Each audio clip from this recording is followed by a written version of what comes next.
Eliza was the kind of woman whose beauty announced her before her voice did. Her skin glowed like early morning palm oil, her eyes sharp like the edge of a new blade. But for all her grace, her heart was restless. Not because of what she lacked, but because of what she feared losing, her husband. Kenneth, her husband, was the kind of man who turned heads wherever he went. Tall, smooth-talking, with shoulders broad enough to carry a woman's dreams. Women greeted him with smiles that lingered too long. Market women giggled when he passed. Even her close friends found excuses to visit the house when Kenneth was home. At first, Eliza tried to trust him. She told herself, "He is mine, he chose me." But soon the whisper started, that Kenneth was flirting, that he was seen buying gifts for another woman in town. She confronted him one night. "Kenneth, people are talking. Tell me it's not true." He looked at her with a tired smile. "Eliza, you listen to gossip too much. I'm a married man. You are the only woman I need." But deep inside, she knew his words were too smooth to be real. And from that day, peace left her heart. She became consumed with jealousy, watching his every move, sniffing his shirts for perfume, questioning every phone call, every late return. One night, as she lay awake, she whispered into the dark, "If there's a way to keep him faithful, I'll find it, no matter the cost." A week later, she heard of an old woman who lived deep inside a kuzu forest, a woman known for powerful kayamita, charms that could tie lovers together. People said she could make a man forget every other woman but his wife. Eliza traveled there in secret. The path was lonely and filled with mist. The woman's hut was covered in hanging charms and animal bones. The old woman sat on a mat, her eyes cloudy, her voice like dry leaves rubbing together. "What brings a beautiful woman like you to my hut?" she asked. Eliza knelt.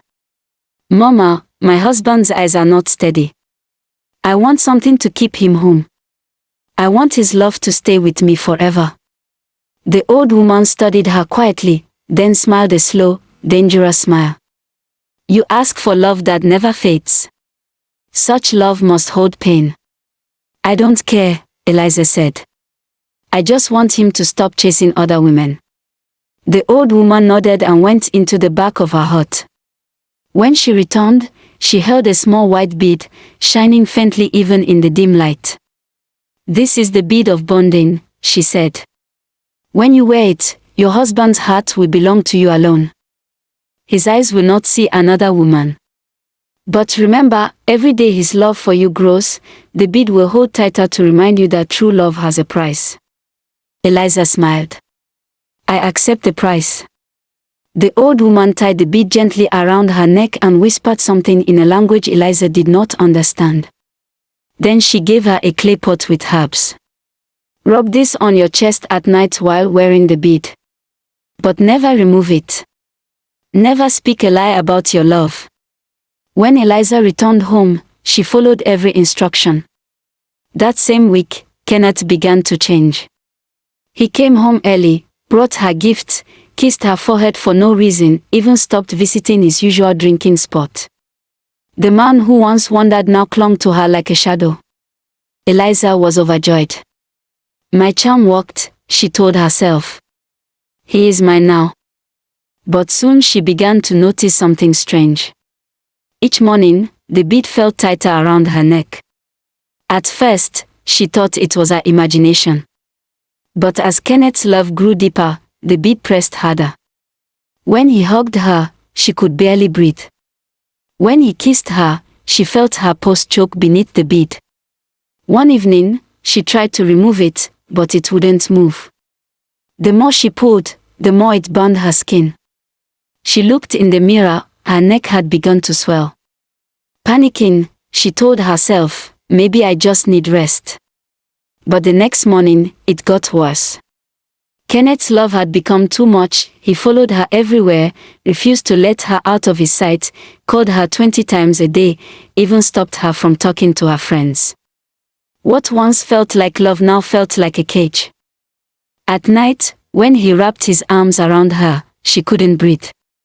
When he said, "You're my life," the bead grew hotter. She tried to sleep, but the pressure on her neck was unbearable. She cried silently.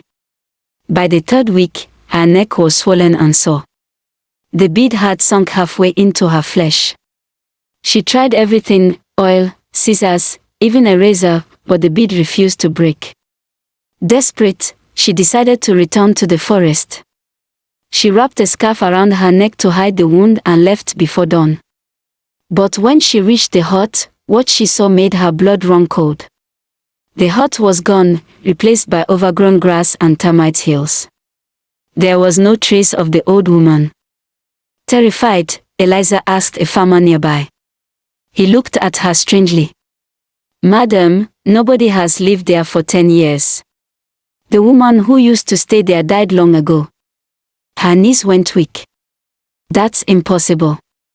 I spoke to her just weeks ago." The farmer shrugged. "Then maybe you spoke to her spirit." Eliza ran, stumbling through the path until she reached home. But as she opened the door, her husband ran to her, shocked. "Eliza, what happened to your neck?" Before she could answer, the bead tightened violently. She gasped for breath, clutching her throat. Kenneth grabbed her, trying to pull the bead off, but it bound his hands. He screamed in pain. "Tell me what's happening," he cried. Tears filled her eyes. "I did it for you. I went to a woman. She gave me this bead to keep you faithful.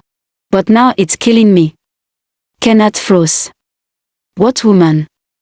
"She's gone. She's gone." Eliza gasped, her breath fading. "It was supposed to make you love me forever." Kenneth fell to his knees, holding her as she struggled for air. "Eliza, I was never going to leave you. You didn't have to do this." She tried to speak again, but her voice broke into a whisper. "Love shouldn't choke." The bead gave a faint glow, then turned dark, tightening once more before it snapped, not in release, but in final punishment. Eliza's body went still in his arms. Kenneth screamed until his voice cracked. He buried her himself behind the garden she had once filled with flowers. But that night, when he returned to the bedroom, the white bead was lying quietly on the pillow, clean, glowing again, as though nothing had happened. From that day, Kenneth could no longer look at another woman.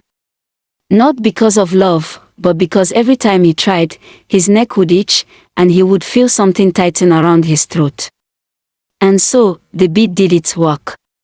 It bound them even beyond death.